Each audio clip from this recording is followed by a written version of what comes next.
Ketika istri gendut berubah langsing setelah disia-siakan part 21. Tadi itu si Raswan, suami kamu ya nah? Nena melirik ke kaca spion. Raswan masih memperhatikan mobil yang ditumpangi Nena pulang. Tatapan Raswan begitu frustasi. Iya mas, itu suamiku, Mas Raswan, jawab ibu muda bermata tajam itu. Suaranya lebih datar. Dia tidak bisa melukiskan bagaimana perasaannya antara kecewa dan kasihan. Fatur melirik kecil ke wanita muda di sebelahnya, lalu fokus menyetir kembali. Kenapa nggak pulang bareng dia? Tanya Fatur dengan menatap lurus ke depan. Nena menoleh. Jadi aku nggak boleh numpang sama Mas Fatur nih. Di ujung kalimatnya ada senyum kecil. Fatur terkekeh. Bukan begitu nah. Heran saja sama kalian berdua. Nena menyilangkan tangan dan menghela panjang. Meski raut wajahnya tidak menunjukkan kesedihan, tetapi lebih ke sudah menerima. Aku dan Mas Raswan sepakat bercerai mas. Saking kagetnya Fatur, ia sampai ngerem mendadak. Tubuh Nena terhuyung ke depan. Ada apaan mas? Tanya Nena terkejut ketika Fatur menghentikan mobilnya mendadak. Satu tangannya masih menyentuh dashboard. Fatur tersenyum kaku. Ah enggak, itu kucing nggak tahu diri tiba-tiba lewat dan lari. Aku kan kaget jadinya rem mendadak, dusta Fatur. Dahi Nena mengernyit. Oh begitu ya mas. Fatur mengangguk-ngangguk, gugup dan salah tingkah sendiri. Iya begitu. Nena memperhatikan dari kaca spion mobil ketika kendaraan sedan hitam itu kembali melaju. Mana kucingnya ya? Di tempat berbeda. Mas gimana? Kapan mas cerai sama istri mas itu? Reviga tak berhenti bertanya. Meski jemarinya juga tak berhenti mengupas kulit jeruk dan serat-serat putih yang menempel. Satu persatu jeruk dilahapnya. Raswan duduk di sebelahnya, termenung, tak banyak menjawab pertanyaan Reviga hingga membuat wanita muda itu geregetan sendiri. Mas, panggilnya. Iya, kenapa sih gak? Raswan yang duduk di sebelahnya menengok cepat. Ih, mas ini dari tadi diajak ngobrol. Raswan melepas napas panjang, membalikkan badannya dan Reviga yang duduk di sofa yang sama dengannya di sebelah kafe tengah kota. Viga, beri aku waktu ya, mengurus perceraian di batalion tak semudah itu, harus ada alasan yang jelas. Reviga menyilangkan kedua tangan menunjukkan wajah menekuk bete.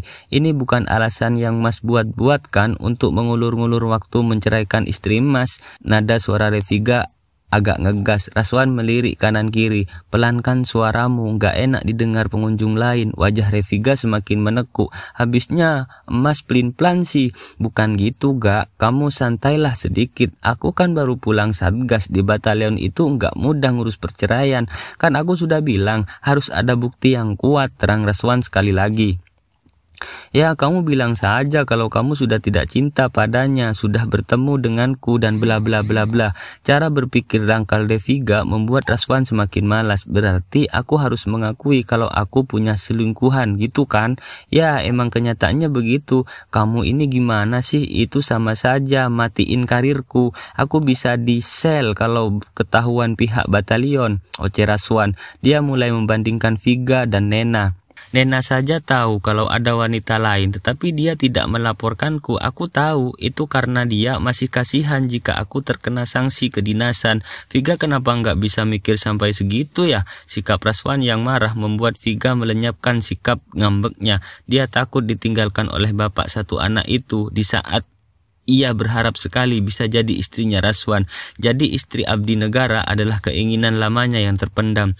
Iya, aku percaya padamu, tapi janji ya mas, cepat urus perceraianmu. Aku nggak sabar pengen memiliki kamu seutuhnya. Lagi pula orang tuaku sudah menyetujuimu. Aku bilang padanya kalau kamu akan menceraikan istrimu karena istrimu itu selingkuh. Tukas Viga dengan senyum licik. Raswan membalas senyum itu meski datar, lalu kembali terdiam, menyadari bukan Nena yang selingkuh tetapi dirinya. Raswan mengambil dompetnya, meletakkan uang, membayar makanan dan taksi. Gak, kamu pulang naik taksi ya, aku ada urusan sebentar. Pria tinggi berwajah maskulin itu berdiri, lalu meninggalkan Reviga yang terkejut dengan sikap Raswan yang pergi seperti ini. Tidak biasanya. Loh mas, kamu mau kemana? Tanyanya dengan nada lantang. Namun Raswan sudah berlalu cepat. Viga emosi dan segera menelpon sahabatnya Lupi. Lupita, jemput aku dong di Candy Cafe. Aku kan sudah bilang namanya satu rumah, satu kamar, bisa berubah pikiran mas Raswan itu. Ucap Lupi seraya menyetir mobil baru tetapi dibeli dalam kondisi bekas, pemberian suaminya. Aku yakin Mas Raswan abis diservis tuh sama bininya, makanya bimbang lagi dia. Enggak mungkin tolak Viga. Mas Raswan pernah bilang mati rasa kok sama istrinya karena kalau bertemu bertengkar terus. Senyum sinis tersungging di bibir Lupita. Kamu nyadar enggak kalau sekarang kamu juga sama, tiap bertemu bertengkar terus? Dek, Reviga baru sadar. Iya sih, akhir-akhir ini kami sering cekcok. Mas Raswan sih nggak bisa memberi kepastian. Reviga menggenggam tangannya sendiri. Kamu ada ide? Dulu gimana suamimu akhirnya mau menikahi kamu, Lupi?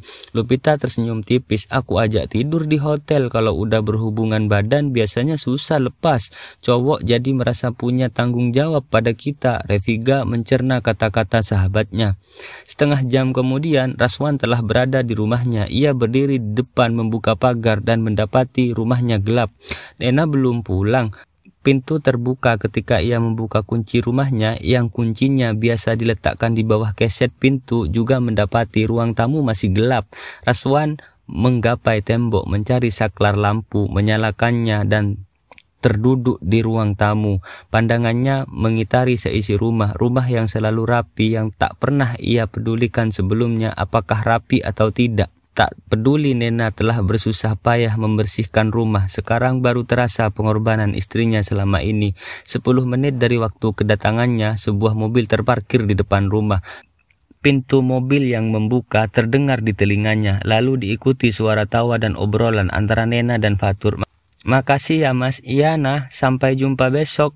Dadah Davis, ucap Fatur tampak sudah sangat akrab dengan putranya Raswan dan Nena.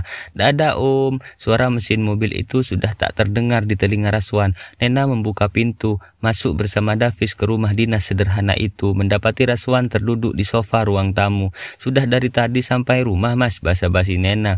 Raswan tak menjawab. Davis mendekati papanya lalu menunjukkan mainan yang dibelikan Fatur. Ini dibeliin Om Fatur, Pak. Raswan mematung menatap putranya lalu melepaskan senyum hambar sembari mengusap kepala Davis. Nena melangkah meninggalkan ruang tamu. Dek, tunggu, cegahnya. Nena menghentikan langkah menoleh. Iya, kenapa kamu pulang malam begini? Tanyanya dengan nada agak ketus. Rasanya Nena ingin membalas ketus seperti biasanya, tetapi ditahan. Ia merasa capek dalam setahun ini bertengkar dengan Raswan, apalagi selama ada orang ketiga di antara mereka. Nena menstabilkan emosinya. Ia berdiri dengan tangan terlipat menatap Raswan teduh. Mas, aku sudah malas bertengkar, lagi pula kita akan Nena menghentikan kalimatnya saat sadar masih ada Davis di antara mereka. Davis masuk kamar dulu, nak. Atau nonton TV di belakang. Iya mah. Davis berlari ke ruang TV dengan mainan baru di tangannya. Wajahnya tampak riang. Nena kembali menatap Raswan lekat dengan pandangan santai sambil melepas sepatu high heel-nya di depan Raswan.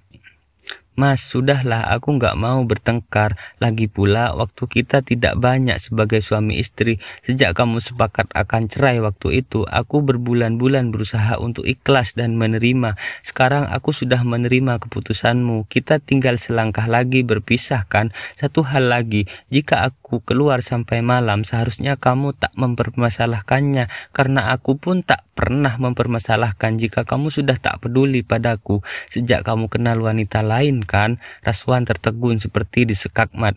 Nena tersenyum kecil. Enggak usah terkejut begitu, Mas. Aku sudah melepas semua perasaanku padamu. Jika kamu memilih wanita itu sebagai istrimu, ya sudah, enggak apa-apa. Semoga bahagia. Nena melangkah pergi dari ruang tamu. Raswan tertegun, hatinya berdesir. Kenapa dia bisa sesiap itu?